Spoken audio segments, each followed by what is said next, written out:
Sit. Ja. I have a ball in my hand. Hämta bollen.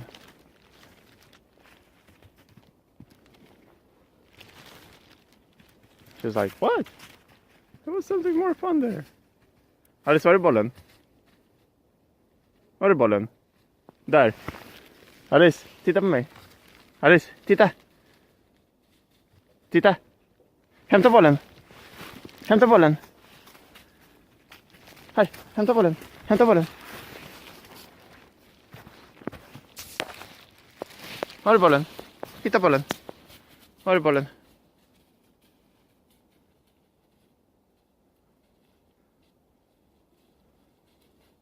Bra.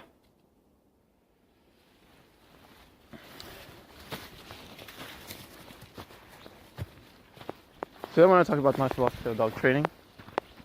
And basically what it comes down to is association. Dogs learn by association. And that's nothing new. Yeah. We know that we can associate rewards with good actions, punishments with bad actions, or actually like bad actions with punishments. And that we can weaken actions by not giving a reward or giving a punishment. We can strengthen an action by removing a punishment or adding a reward. And this is nothing new, but I think it's a very easy way to look at dog training is basically that the dog associates precisely everything, and I mean everything that comes into its senses with whatever like enjoyment or pain that is added to that. And that's why I prefer to, for example, train in different environments, is because I want to reinforce a certain behavior, and to do that I switch out the parts of the environment that don't matter. So if I, for example, reinforce her to sit in this environment, that would mean I'm reinforcing not just the sit, I'm reinforcing the texture of the ground, I'm reinforcing the temperature of the air, I'm reinforcing the fact that I'm saying the command to sit. Alice, come. Come. Come. Come. Come. Sit. Sit. And if I want her to sit solidly and to just reinforce the sit, then I have to switch out the parts of the environment that don't matter, which would mean in this case to switch out the ground, to switch out the temperature, to switch out everything that does not matter, and just continue reinforcing the sit, right? Sit, titta på mig. Titta på mig. Bra. Instant attention. Titta på mig. Titta på mig. Titta på mig. Titta på mig. Bra. Ta bollen. Sitt. Kom. Titta. Vänta. Varsågod, kom. Sitt. Sitt. Sitt. Bra. Duktig tjej. Bra. Sit. So association is what drives all of my training. I use it, for example, to associate commands with a behavior, because when she is in a behavior, I think it's a great asset when she offers up a behavior, and I take advantage of that offering from her, and I associate a command with the behavior. So if she like, oh, what is that? What the hell is that?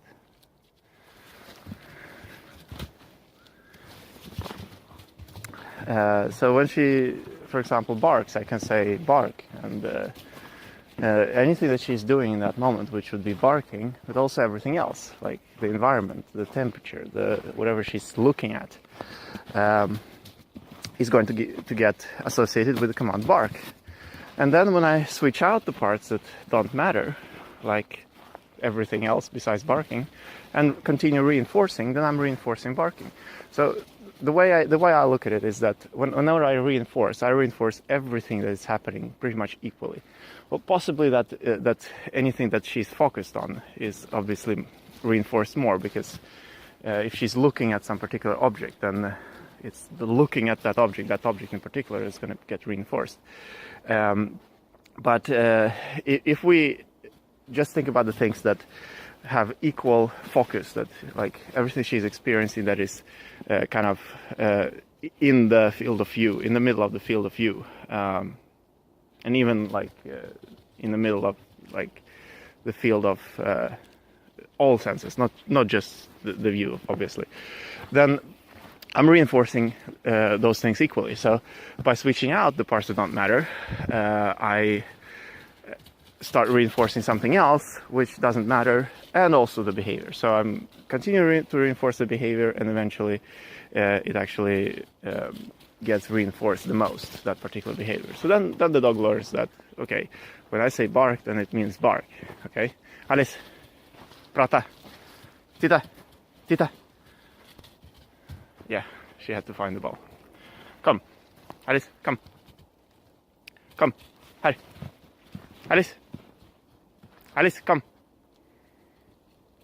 Alice, come. Come. Tita. Alice, tita. Tita, kom. Kom. Ta bollen. Bra, kom. Kom, bra. Tita. Prata. Tita. Prata. Bra, prata. Bra, prata. Bra, prata. Bra, duktig tjej.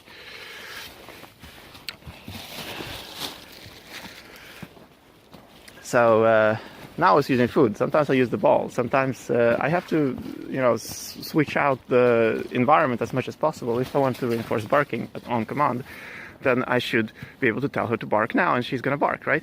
Well, that's probably not going to happen, because this particular situation hasn't been reinforced yet. But we can try that. Alice, sit. No, you're not supposed to come here. Alice, sit. Bra, vänta. Shit. I almost fell down here. Sit. Vänta. Sit. Bra, vänta. Duktig tjej, vänta. So I'm gonna walk backwards. Vänta. Titta på mig. Bra. Prata. Ja. Prata. Bra. Duktig tjej. Prata. Bra. Varsågod.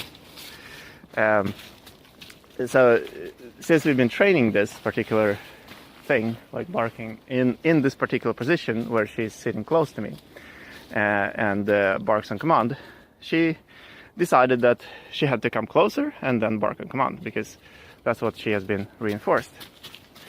And I have to put her on a leash, for example, and have her stay at a distance without letting her come close, and then have her bark. And when she barks, then I can reinforce that, and that way she can learn to bark.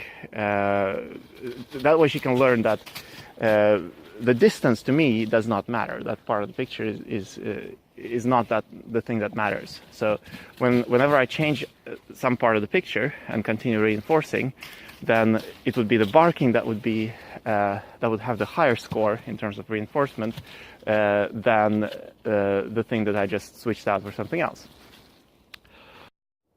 Tita. Bra. So what we're doing right now is changing the environment in such a way that Alice, vänta, sit. Bra, sit.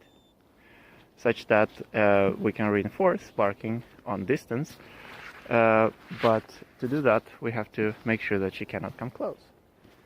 And so I can walk away a little bit, and then I can say bark, and whenever she does that, offers that behavior, I can reinforce that. Alice, tita. Prata. Bra, duktig tjej. Prata. Bra, sitt. Nej. Alice, vänta. Sitt, bra. Så, prata.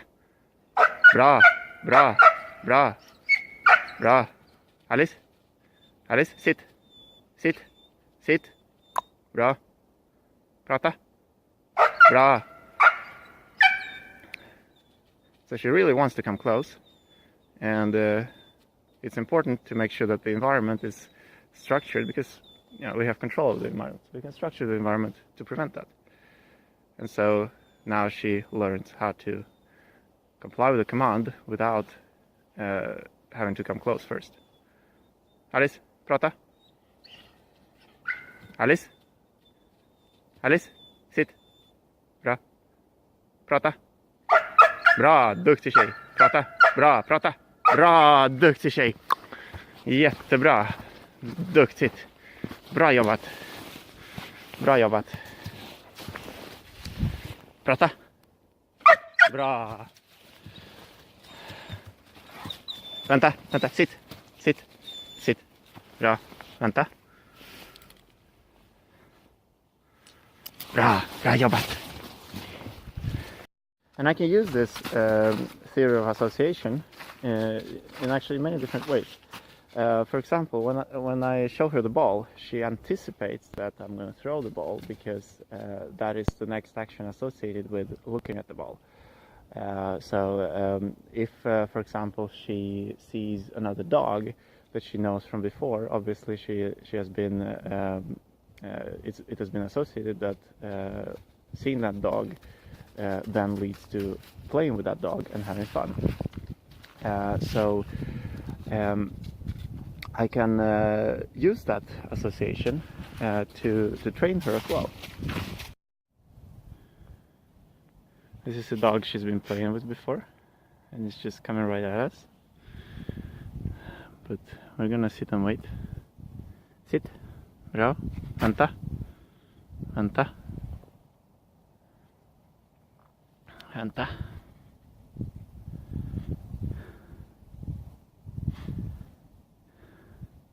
It's actually a Belgian Shepherd as well. I think it's a Grand Isle, the long-haired one. Yeah, so it's coming here. Sit.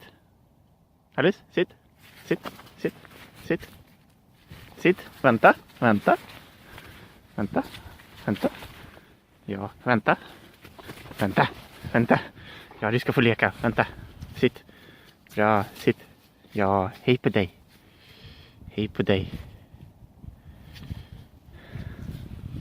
Hej på dig. Varsågod.